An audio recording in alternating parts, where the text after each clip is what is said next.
In the Wasteland, hesitation would kill. He knelt and brandished his blade, only to see the creature had no interest in him.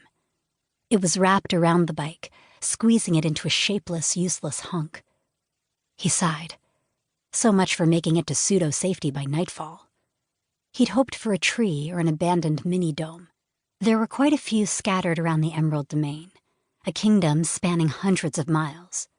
Unfortunately, there were none he could reach before night by foot in this section. He found himself at a very remote end of it, stuck between a chasm and barren plains. Although not so empty at night, things would come hunting. He trudged, keeping a steady pace despite the fact he hated it. The entire situation sucked. Like, seriously, blew a fucking Wolgar hard. Not that he knew about blowing wild animals firsthand. He'd never lost a bet that required him putting his face that close to their parts. His boots offered a ton of lag with each step. Obviously, they'd gained weight since he put them on. The armored toes kicked up puffs of dust. The land he traversed was beyond dry. The moisture sucked from it had left it cracked and desiccated. The bright sun also made it impossible to see, despite the goggles on his face. At least there were no indications of a storm.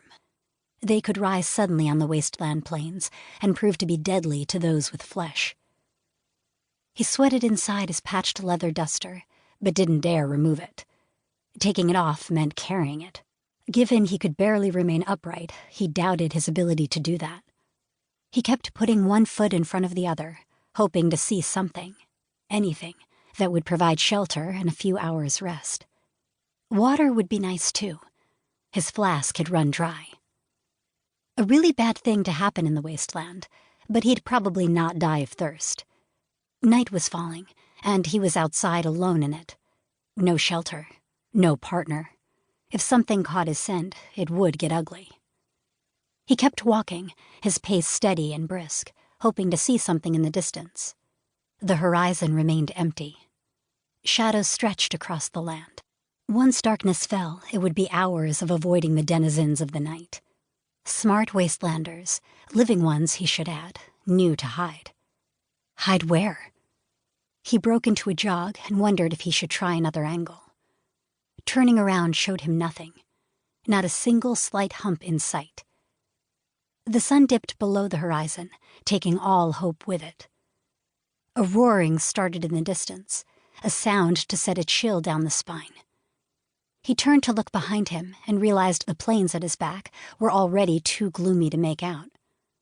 Did the predators of the night already race to find him? With daylight gone and starlight so dim, would he even see them coming? As if to taunt him, the tiny breeze that had finally arrived to cool his feverish skin turned brisk and hard.